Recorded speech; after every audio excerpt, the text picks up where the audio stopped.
An uncommon sight on Taiwan's roadways. Battle tanks, mechanized infantry, part of 3 defensive exercises in October, just a few months after the military held its Huang drills. This year, the longest and largest ever.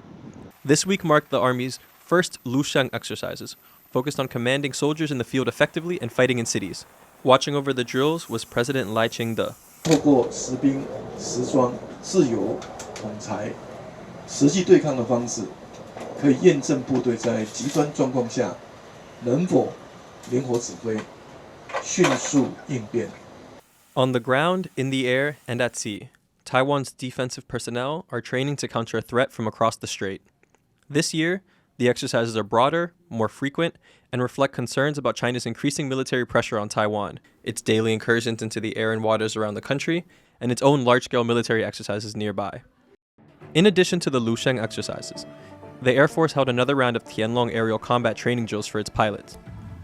And 2 weeks ago, the Navy wrapped up its annual Hiciano exercises, practicing for a critical moment in the event of a potential conflict. When does a commonplace incident, like an ADIZ incursion, become something more serious? It's a scenario analysts both in Taiwan and abroad are thinking about. If you have to get used to this high level of activity, right, you can't live your life in fear, every single day, right? So you start kind of phasing these things out of your mind, not thinking about them.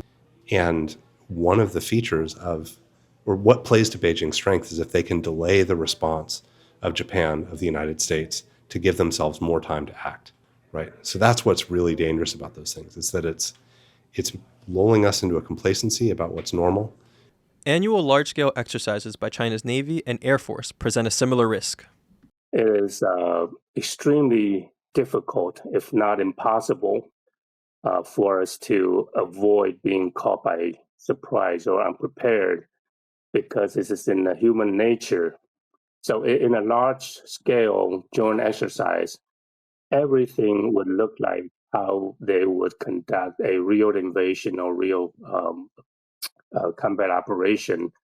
And then we would be dull, we'd be desensitized that, okay, they do that all the time. Drills that emphasize combat readiness, tactical flexibility, and defensive capabilities are the armed forces' answer to these questions. Asymmetric warfare, how a smaller country can use its natural advantages against a much larger force, has become one of the central tenets of military planning under President Lai.